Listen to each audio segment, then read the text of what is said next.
عمران خان ته موږ د امت مسلمه لیډر ولې وایو او ولې ورسره په لر او بر کې پښتانه مینه کوي. بله ورځ د خور سره ملاقات شوی دی او بیا د افغانستان په هکله دغه بیان جاری کړی دی عمران خان چې لا ولې ذلیله کړه په خپل ملک او بیا یې په دکو مکو باندې وواهه او ظلم او جبر ورسره کیږي او د دوو اسلامي ملکونو تعلقات خرابیږي او دا څوک خرابوي دغه د عمران خان بیان دی. خلق د فضل الرحمن نه د ایمل ولی نه د دوی نه ولې نفرت کوي؟ ولې چې دوی د لر او بر او د پښتنو قاتلان دي، د پښتنو په سر باندې ډالر اخلي، وزارتونه اخلي، کورسۍ اخلي، د پښتنو په سر باندې سیاست کوي.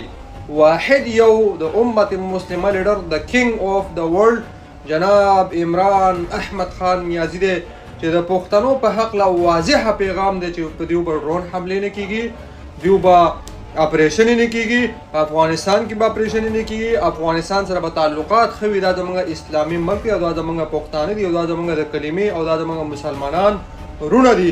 د افغانستان په حق باندې عمران خان د افغانستان خلک ولې د عمران خان سره مینه لري؟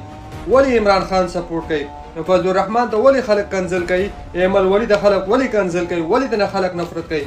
دیو په لر او په بر ناره باندې خلق دوکه کړو او اوس د افغانستان لپاره افغانانو سره څومره ظلم او جبر کیږي او څومره بې حرمتي کیږي په خپل ملک کې او په دکو باندې وقایع کیږي او بیا سره زیاتیانې کیږي.